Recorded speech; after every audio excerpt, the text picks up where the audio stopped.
Shalom. Bapak Ibu, hari ini saya ambilkan judul firman Tuhan, yaitu manfaat Alkitab bagi kita. Alkitab kita itu barang yang istimewa, Bapak Ibu. Mengapa dikatakan istimewa? Karena unik dan ajaib. Alkitab dikatakan unik itu karena Alkitab kita ini terdiri dari 66 kitab. Dan dibuat dalam kurun waktu 1500 tahun. Kalau kita ngitung generasi satu generasi ayah kepada anak, kepada cucu itulah kira-kira beda 30 atau 25 tahunan. Ya. Kalau dibagi 30, 1500 itu 50 generasi. Jadi luar biasa Bapak Ibu. Yang menulis itu ada kira-kira 40 orang. Bahkan lebih ya. Dan menulisnya itu tidak saja di satu tempat. Di berbagai tempat, bahkan di 3 benua. Asia, Afrika, dan Eropa. Ada yang di lereng gunung, ada yang di penjara, ada yang di atas perahu, sebagai nelayan, dan berbagai tingkatan masyarakat. Raja, pemungut cukai, nelayan, dan petani. Bapak Ibu, Alkitab ini sering oleh ulah si jahat melalui seseorang penguasa. Dia akan dibinasakan, dihapus gitu dibakar, diapakan dengan segala caranya yang jahat. Namun tidak pernah berhasil. Alkitab ini diterjemahkan ke dalam 250 bahasa lebih. Dan Alkitab adalah bestseller, buku yang terlaris di sepanjang zaman. Mengapa dikatakan ajaib Bapak Ibu? Karena di dalam 66 kitab ini ada benang merah atau ada suatu tujuannya. Semua sama, yaitu keselamatan di dalam Yesus Kristus Tuhan. Beri kemuliaan untuk Tuhan. Luar biasa Bapak Ibu. Jadi Bapak Ibu dan saya tidak salah untuk menggunakan Alkitab ini sebagai pegangan hidup. Karena Alkitab ini benar-benar dari Tuhan. Mengalami berbagai ujian dan bukti, data, fakta, sejarah. Bukan katanya, bukan kayak mitos, legenda, atau iman saja yang tanpa bukti nyata. Bapak Ibu, sebelum kita masuk, tentu kita harus baca firman Tuhan dulu. Kita nanti mau belajar dengan Rasul Paulus apa yang dia katakan tentang firman Tuhan. Sehingga kita nanti mau belajar daripadanya dengan sungguh. Ayatnya tidak panjang Bapak Ibu. 2 Timotius 3 ayat 16-17 2 Timotius 3, 16-17. Segala tulisan yang diilhamkan Allah memang bermanfaat untuk mengajar, untuk menyatakan kesalahan, memperbaiki kelakuan, dan mendidik orang dalam kebenaran. 17-nya, dengan demikian tiap-tiap manusia kepunyaan Allah akan diperlengkapi dengan setiap perbuatan baik. Bapak Ibu, dari pembacaan ini itu kalau kita lihat di ayat 16 tadi kan banyak kira-kira 4 hal gitu. Tapi kita gabungkan menjadi 2 hal, dan nanti yang hal ketiga kita masuk di ayat 17. Jadi begini, poin pertama saya ringkas gini. 1 adalah untuk Alkitab kita? Untuk mengajar dan mendidik orang dalam kebenaran. Yang poin kedua nanti memperbaiki menyatakan kesalahan sekaligus memperbaiki kelakuan. Dan yang ketiga adalah memperlengkapi orang dengan perbuatan baik. Bapak Ibu, 3 hal ini ya, mari kita bicarakan dengan panjang lebar ya, supaya kita bisa menangkap, mengerti, dan nanti kita boleh punya semangat, tekad untuk melakukannya. Bapak Ibu, yang pertama ya, mengajar itu apa?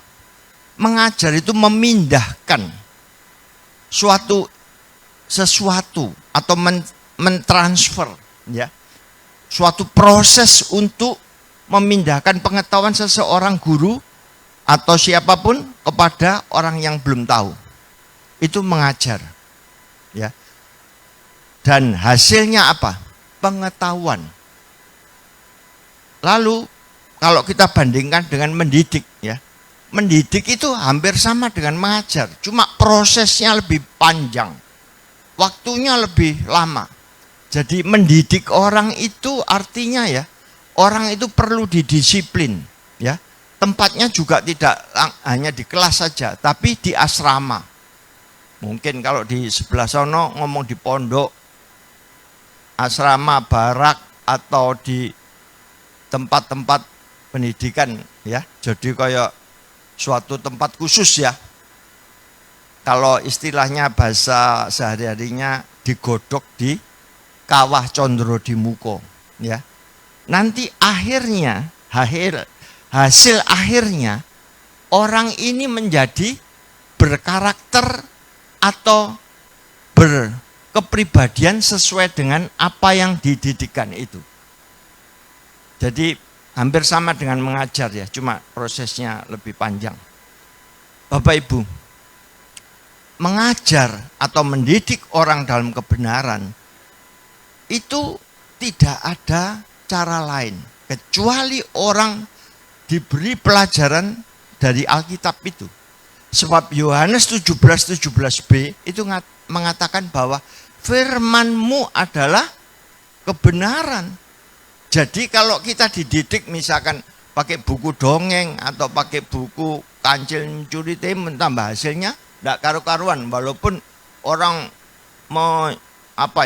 mengemasnya, oh ini asli, ini apa, tapi tidak ada hasilnya. Yang paling benar kita harus belajar dari Alkitab.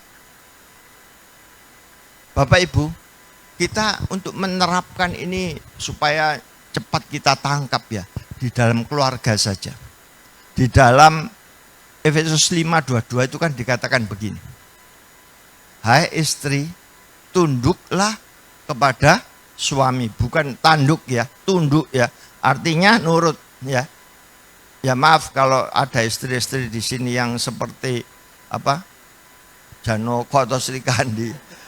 Itu artinya nanti itu harus tunduk kepada suami seperti jemaat tunduk kepada Tuhan ya. Biasanya ada Bapak Ibu ya, di sekitar kita ada. Ini saya tidak nyindir Bu Gunawan loh ya. Saya berbicara tentang istri-istri ya, manggil suaminya aja dul, min gitu ya. Jadi istilahnya melecehkan, dia tidak lagi menghargai.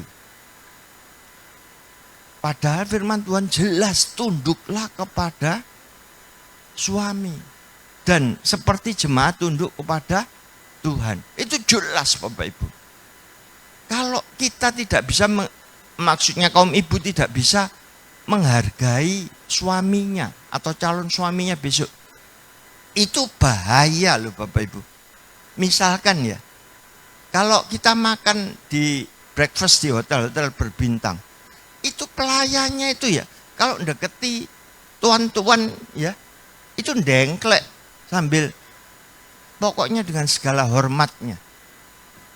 Apapun akan disiapkan. Juga di pesawat terbang ya, di business class, itu dengklek, dekat, apapun permintaannya diikuti. Belum kalau sekretaris ya, masuk permisi, tangannya diginikan seperti semar-semaran itu ya. Datangnya hormat sekali. matanya ngomong kedip-kedip kayak di apa ya, manja-manjaan gitu ya. Apa tidak berbahaya ini? Ya. Gak bahaya tak ini? Ya betul. Cuma saya tadi nadanya kurang ya. Bapak Ibu, ini hal yang berbahaya. Jadi kita harus ya.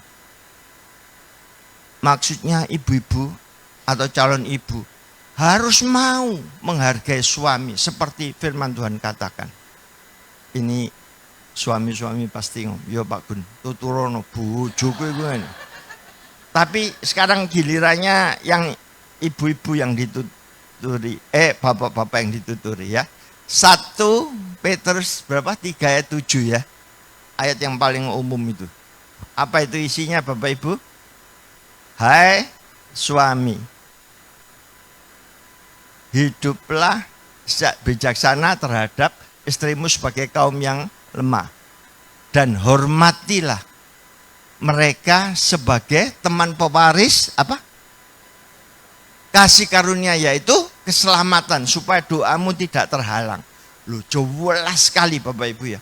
3 hal di situ. Suami harus menghargai istrinya.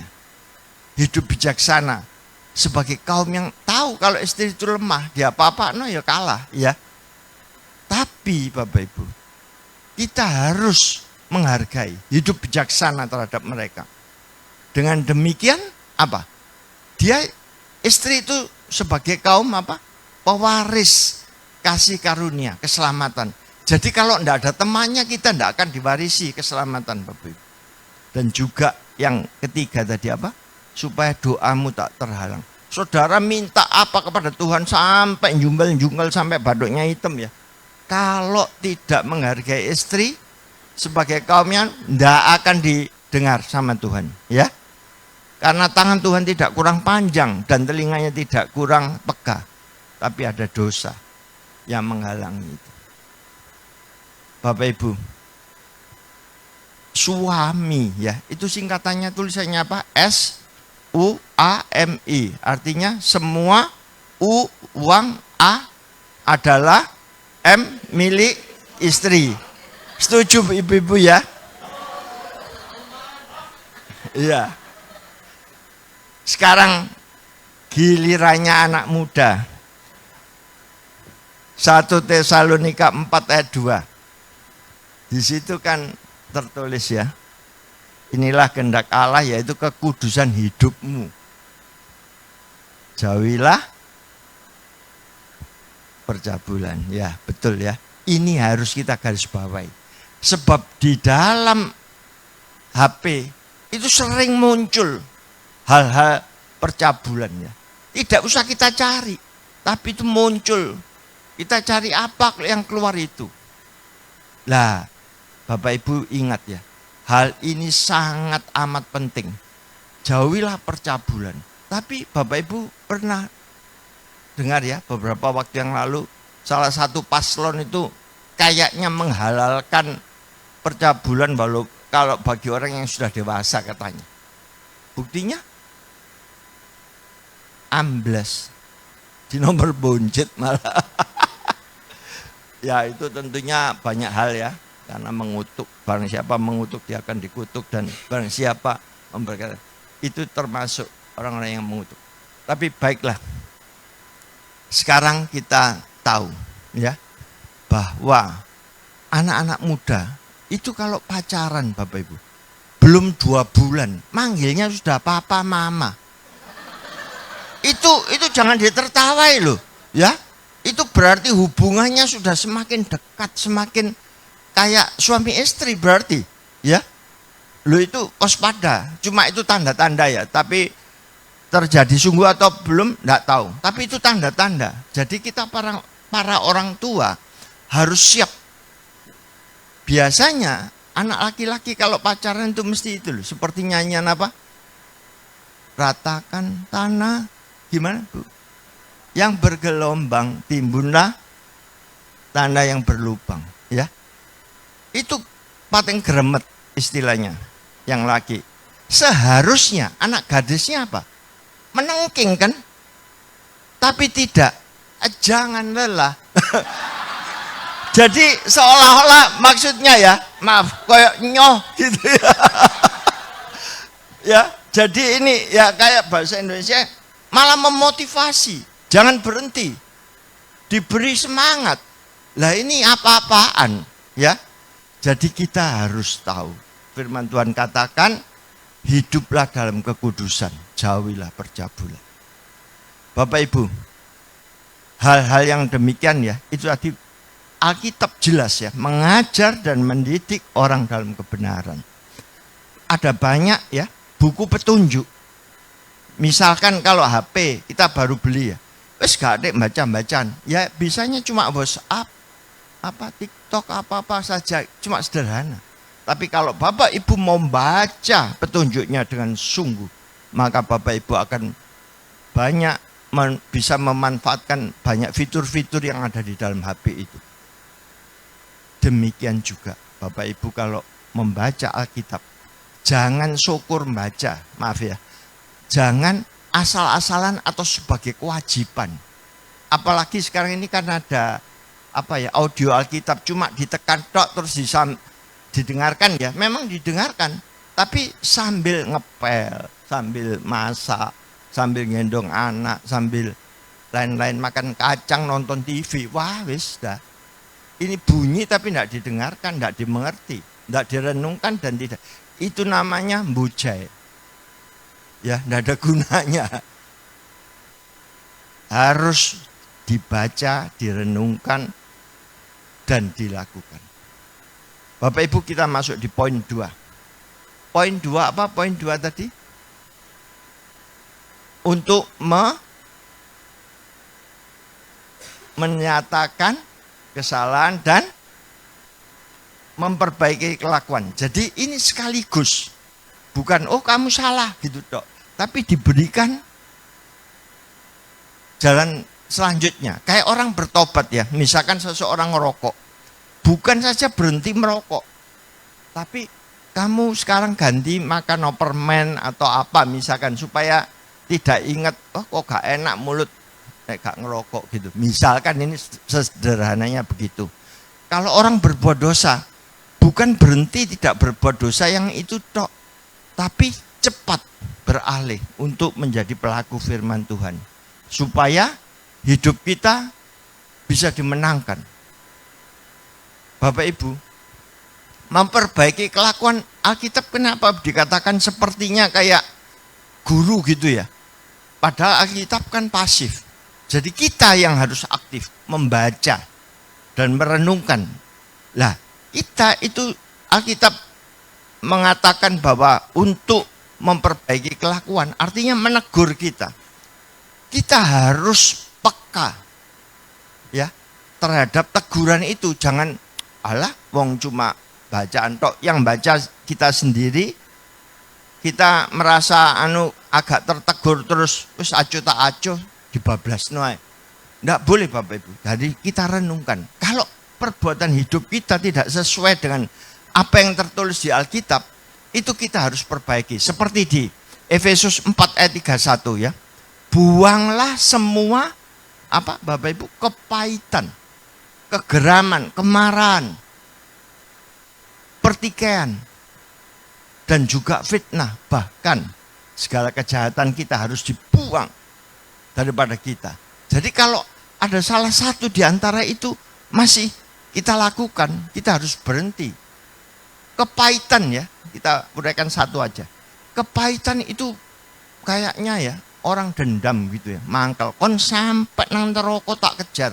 Loh, berarti kan juga ikut ke neraka. Lah, padahal kalau ikut ke neraka kan tidak bisa balik. Ya kalau misalkan tak kejar sampai Mojokerto bisa kembali ke Mojosari lagi. Tapi kalau ke neraka tidak ada jalan ke sana ya. Ingat Abraham dengan orang itu ya, tidak ada jembatan ke sana. Kalau ke sana ya amblas terus. Jadi Bapak Ibu, kita harus bisa mengampuni. Firman Tuhan mengatakan ampunilah maka kamu akan diampuni. Yesus disalib begitu berat. Dipecut, cemeti, ditombak. Tapi dia ngomong apa dengan Allah? 7 kalimat salib itu ya. Ya Bapa, ampunilah mereka karena mereka tidak tahu apa yang mereka perbuat. Jadi saudara dan saya, kalau hari ini masih ada kepahitan dengan seseorang, siapapun, mungkin mertua atau mertua terhadap mantu atau teman, saingan dan lain sebagainya, kita harus bisa melepaskan pengampunan. Sebab pengampunan ini kalau tidak saudara lepaskan, itu akan merusak diri sendiri. Kepahitan, bahkan penderitaan, bisa sakit penyakit.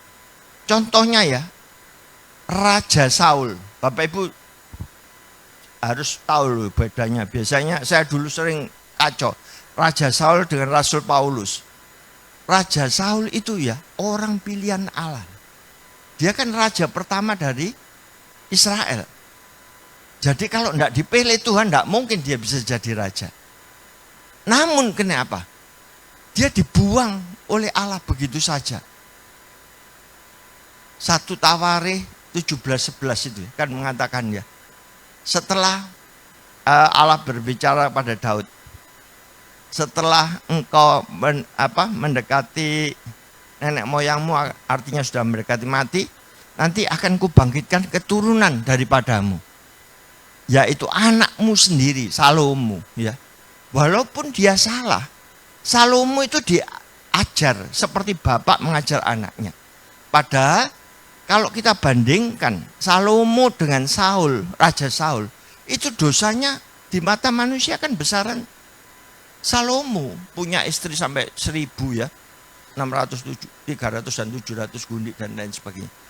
Itu kan dan mengikuti penyembahan istri-istrinya ya, sampai dia tidak karu-karuan. Lah padahal Raja Saul kan hanya dia waktu disuruh membinasakan orang-orang itu, lawannya kan ya barang-barangnya itu rampasannya tidak dibinasakan semua, ada yang dipilih. Nah itu kan kelihatannya Allah, wong cuma orang memiliki gitu aja kok. Tapi dia kubuang, dia dibuang oleh Allah karena kepahitannya. Apa kepahitan dari Raja Saul? Waktu dia pulang perang bersama pahlawan-pahlawannya, dia dengar perempuan-perempuan yang di jalan menyanyikan, menyambut pahlawan itu. Apa? Saul mengalahkan beribu-ribu, tapi Daud berlaksa-laksa berpuluh-puluh ribu. Hatinya pahit. Dia dendam dengan Daud. Jangan-jangan kuasa kerajaan sudah berpindah pada tangan Daud. Oleh karena itu apa? Dia akan membunuh Daud berkali-kali. Itu sebabnya dia tidak bisa mengelola kepahitan. Kepahitan masih ada di dalam dirinya dan dia dibuang oleh Tuhan. Itu sangat amat penting Bapak Ibu dan saya di dalam Efesus 4:31 tadi. Nah, memperbaikinya di Efesus 4:32-nya. Ya, tetapi kita harus semua ramah seorang terhadap yang lain, penuh kasih mesra, dan saling mengampuni seperti Allah di dalam Yesus Kristus telah mengampuni kita semua. Tapi Bapak Ibu jangan plesetkan loh. Lupa itu tadi kan ada, harus penuh kasih mesra. Tapi kasih mesra yang positif, artinya tidak ada hubungannya dengan erotis loh. Nanti jangan, bukan istrinya didekati boleh TTM ya, teman tapi mesra, wah itu hongyam, bahaya. Loh, tuh, Pak, kalau laki enggak apa-apa, laki pun juga kalau ada yang LGBT ya harus mawas diri, enggak boleh itu ya. Kasih mesra di situ artinya ramah tamah ya, bukan berkasih-kasihan tanda kutip itu. Bapak Ibu, ada memang banyak ya hal, kalau Bapak Ibu nanti mau mendalami di Efesus, di Filipi 4:8 itu ya. Itu kelihatannya semua sudah tercakup di situ. Saya kalau ngaca diri saya sendiri di ayat yang ke berapa ya?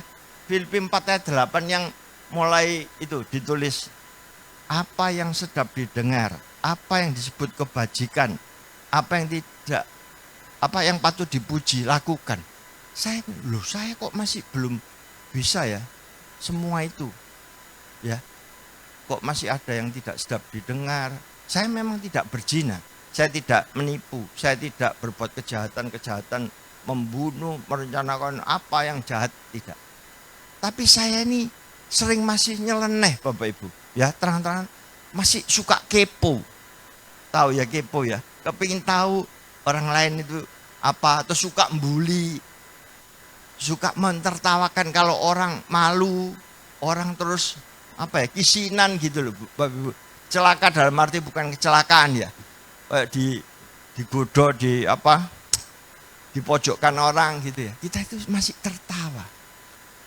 Begini, di gereja saya kan masih di mall ya, di Surabaya itu masih di mall TCC itu ya, di mall Landmark sana. Di situ kan tempatnya toilet itu, Bapak Ibu kan sering ke mall-mall ya, kan hampir sama semua mall konsepnya ya. Masuk di toilet pria itu kan mesti masuk lewat wastafel dulu, terus ada urinoir gitu jajar-jajar di tembok ya, tempat kencing. Terus di belakangnya urinoir itu kan bilik-bilik untuk ke WC-nya itu. Saya biasanya kalau mau kebaktian ya, saya mesti ke toilet dulu dengan pengertian supaya tidak mengganggu ya. Nanti nek keluar masuk kan tidak enak nek sudah jam kebaktian. Habis gitu Bapak Ibu, saya ke urinoir ya. Lah di mall itu sepi Bapak Ibu, dan gerejanya cuma satu, lantai 2 itu cuma gereja TCC saja, sehingga semua orang itu hampir kenal. Kan kira-kira jemaatnya cuma 70-80 orang, jadi mesti kenal satu ya, paling tidak nggak tahu namanya tapi halo Pak, mesti saling sapa gitu.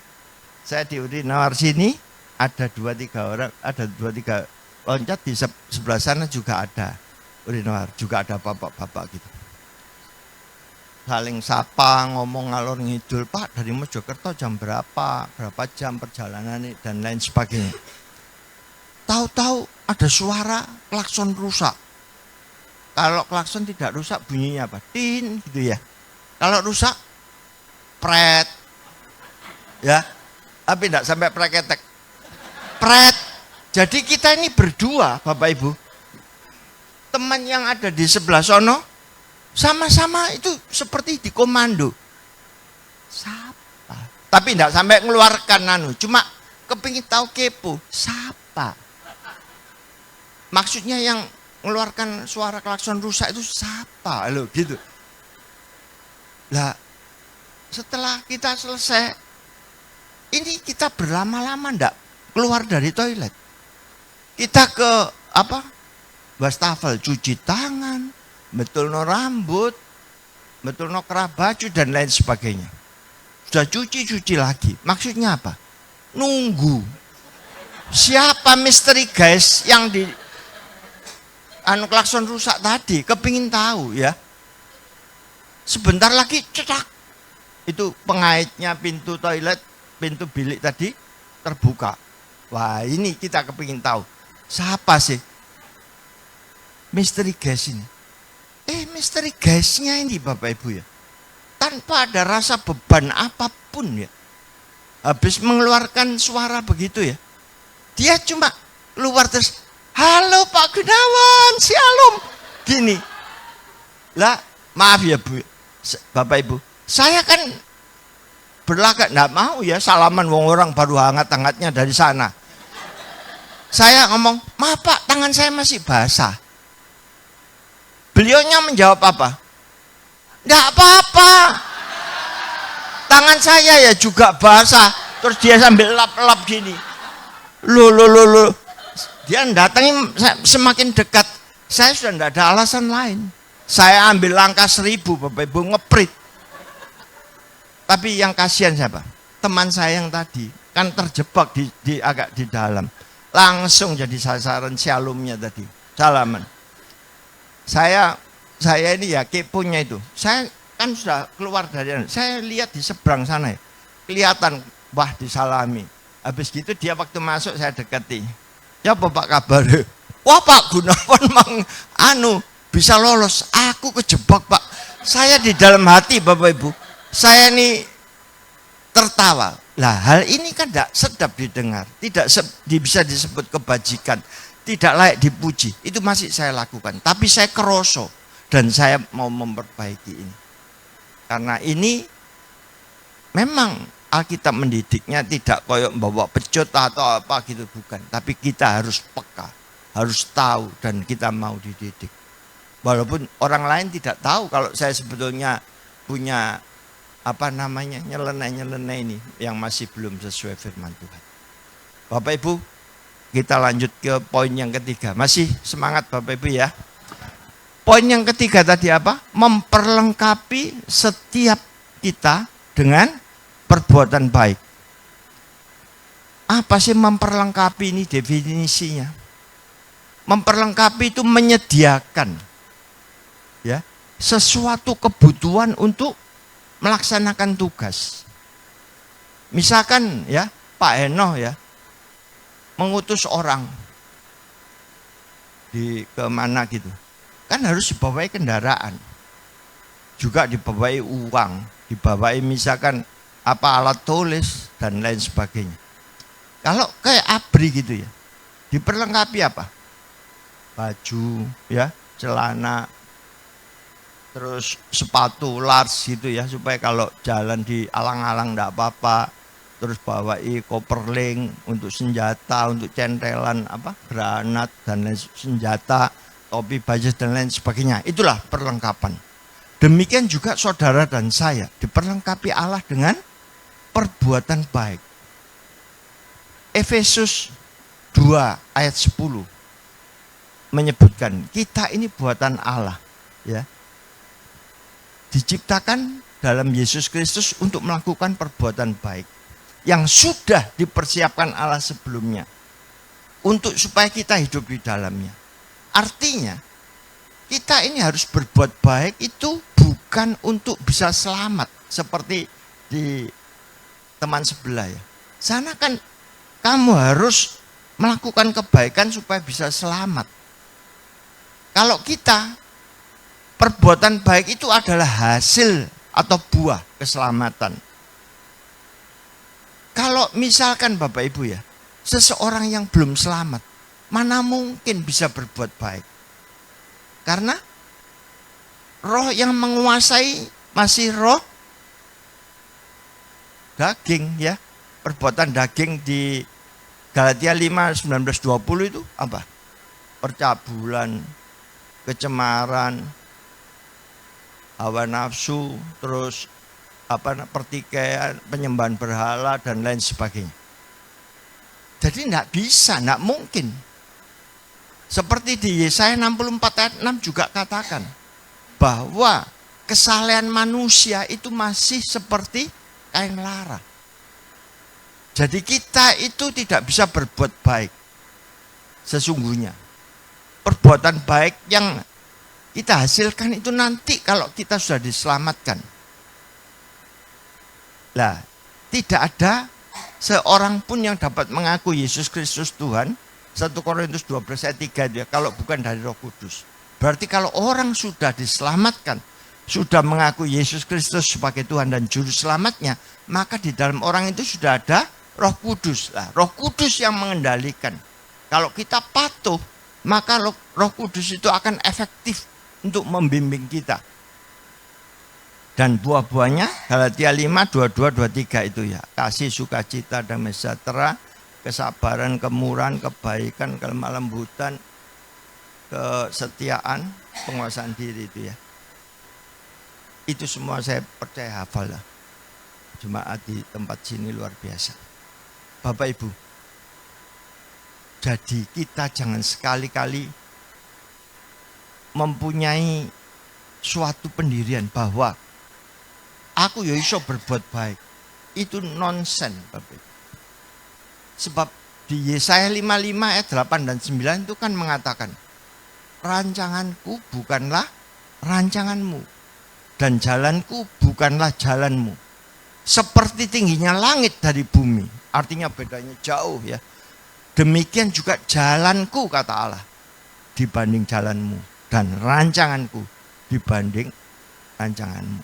Jadi Bapak Ibu, kita jangan bermimpi bisa berbuat baik tanpa pimpinan Roh Kudus dan tanpa perbuatan baik yang sudah Allah canangkan untuk kita, untuk memperlengkapi setiap kita. Bapak Ibu, saya pernah diceritai teman saya begini. Teman saya ini punya tetangga. Saya kasih nama aja tetangganya supaya Bapak Ibu bisa nangkep. Tetangganya itu pria umur 38 kira-kira ya. Akyong namanya ya, supaya Bapak Ibu mudah ingat. Teman saya punya tetangga namanya Akyong. Akyong ini maaf ya, dia itu penderita bibir terbelah ya. Ya betul. Terus dijahit. Namun Bapak Ibu, sudah dijahit tapi ngomongnya masih bindeng. Dan kalau ngomong mesti didoli baru bisa gitu. Enggak tahu itu ya seperti Ajis Gagap gitu. Ayahnya, ayah Akyong pernah bersambat sama teman saya ini. Akyong iki lho dolekno pasangan opo? Apa cek sarate? Teman saya tanya pada ayahnya Akyong. Ayah Akyong ngomong, alah arek kayak ngono ae wis gak syarat-syaratan dolekno sing pokok iso kerja. Ya, Bapak Ibu. Kalau kita nyarikan pasangan itu berarti nyarikan tulang rusuk. Lah kalau dolekno sing iso kerja berarti tulang punggung ya. Waduh, ini tapi teman saya ya cuma enggak bantah, enggak apa ya, cuma ya gitu aja, wong namanya ya. Jadi cuma mengiyakan saja. Pikirnya dia, wah iki PR berat. Ya. Kalau Lee Min Ho atau Jackie Chan atau Teng Kwang Yung ya, ganteng ya. Nyarikan pacar gampang sekali. Begitu jalan di mall aja cewek-cewek sudah bisa sweet-sweet ya. Kalau di Jakarta, kalau di Mojosari enggak ya. Itu kita masih ada ketimuran. Kemudian Bapak Ibu, dia kan termemori di dalam pikiran. Suatu hari teman saya ini ke plaza di Surabaya sono, Roami. Dia mau potong rambut di sebuah salon ya, di kios-kiosnya plaza itu kan ada ya. Roami Bapak Ibu. Wah iki ciamik iki potong hasilnya kok rame. Orang-orang kan biasa gitu, masih makan di restoran di depot kan dilihat kalau sepi, waduh iki mambu kabeh, gak enak, gak payu, larang dan lain sebagainya. Jadi mesti cari yang rame ya. Rame. Tapi saya baru ini Bapak Ibu ya, lihat Roami ya. Terus saya di plaza juga ikut antri 2 jam Bapak Ibu. Padahal saya di nomor 7. Antrian 7 nomor itu 2 jam. Aduh, sampai anak saya sudah ada yang pulang. Jadi saya ngomongnya 10 orang tinggal 5. Saya ditanya, loh tadi katanya 10 pesennya. Kok ini cuma 5? Iya sudah gak kanti anak makan di tempat lain. Waduh Bapak Ibu ya. Jadi di tempat rame, dia antri nih kembali ke potongnya tempatnya teman saya tadi. Rame, terus dia antri, waktu ada bangku untuk cuci rambut ini lagi kosong, dia langsung duduk aja. Itu ceritanya 2 tahun yang lalu ya. Jadi masih rame-ramenya pandemi ya. Jadi orang semua pakai masker terus dipakai APD. APD singkatan apa?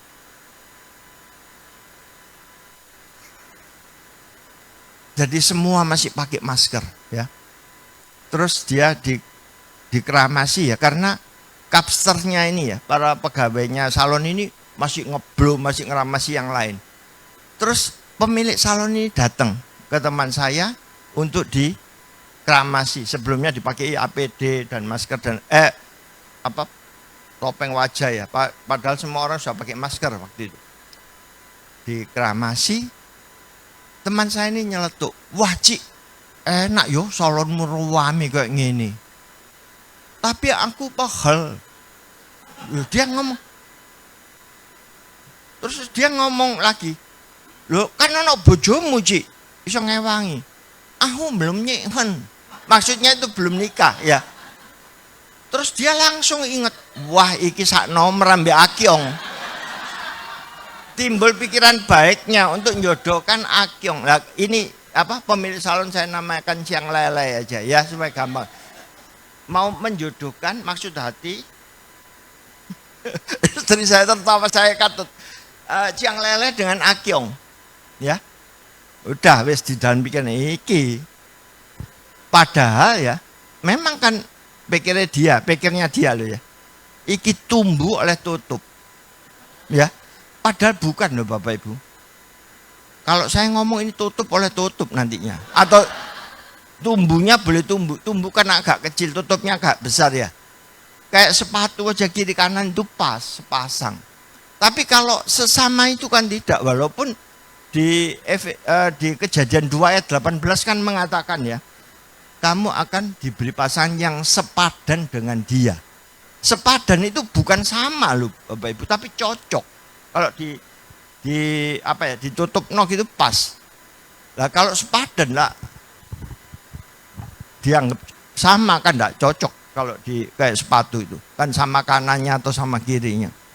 Habis gitu dia terus mikir, waduh ini gimana skenarionya untuk perbuatan baik yang dia pikirkan, yang dia canangkan. Dia ngomong sama Akyong, Akyong potong rambutmu awur-awuran ini, wes ayo aku duwe voucher katanya. Dia memang spesial beli voucher untuk supaya Akyong enggak merasa dibayari gitu. Ayo ya wes nih ono gelem. Ya tentu bahasanya enggak seperti saya tadi ya. Ayo tapi mau terus sudah ya. Akyong diajak ketemu Ciang Lele. Dia nunggu aja. Maksudnya kalau rewame ya, terus nanti pergantian mesti pemilik salon si Ciang Lele tadi yang masang APD tadi dan ngeramasin. Betul Bapak Ibu. Waktunya tepat, Akyong duduk, si Ciang Lele datang untuk melengkapi dengan APD itu ya. Tapi mereka kan masing-masing pakai masker Bapak Ibu. Ciang Lele ya maskeran, Akyong ya maskeran. Pikirnya dia, wah wis aku kok nek situ, dia di situ, dia dengar kata-katanya nanti tertawa ndak enak, menyinggung. Dia belirit Bapak Ibu ke sebelah cari minuman dan lain sebagainya. Tiba-tiba Bapak Ibu timbul keributan. Wah, Ciang Lele merasa dilecehkan Akyong. Akyong ya merasa dibully Ciang Lele. Jadi mereka kayak berkelahi gitu. Sampai Akyong waktu ditanya, misalkan dia jawabnya sampai marah. Menyebutkan, memanggil nama itu loh, siapa? Yang pemandunya Take Me Out dulu. Apa? Ya itu. Katakan itu. Tapi dengan keras, bukan dengan marah gitu. Seperti nama nasi goreng pedas itu. Jadi terjadi persitegangan. Si teman saya baru menjelaskan maunya. Tapi waduh sudah ribet. Apa Bapak Ibu? Hal apa? Ini bukan dagelan loh ya. Apa yang dicanangkan teman saya untuk perbuatan baik ya, dititipi papanya Akyong untuk nyari jodoh. Iki cocok wis iso kerja duwe salon pisan. Ya. Cocok pikirannya dia sama-sama buah arah buah belimbing tadi. Mau dijodohin dia tambah tukaran Bapak Ibu. Jadi Efesus 2 ayat 10 tadi berkata ya, apa yang kita akan perbuat ya, perbuatan baik itu harus yang dicanangkan Allah, bukan yang kita pikirkan. Kalau yang dicanangkan Allah akan menimbulkan kebaikan. Bapak Ibu kesimpulannya 3 hal tadi masih ingat? Yang pertama, mengajar dan mendidik orang dalam kebenaran. Alatnya apa? Alkitab satu-satunya. Ya, jadi tidak boleh untuk mengajar mendidik orang dalam kebenaran memakai kitab yang lain. Itu jelas. Yang kedua tadi apa? Tidak saja kita ditegur ya, menyatakan kesalahan, tapi sekaligus diperbaiki. Dan itu memang perlu kepekaan kita. Untuk itu kita perlu pertolongan Tuhan, perjumpaan secara pribadi dengan Yesus sebagai firman yang hidup dalam kuasa firman dan Roh Kudus, supaya kita bisa berubah. Dan yang ketiga tadi, kita mau diperlengkapi dengan semua perbuatan baik, sehingga hidup kita bisa memuliakan Tuhan. Amin. Tuhan Yesus memberkati.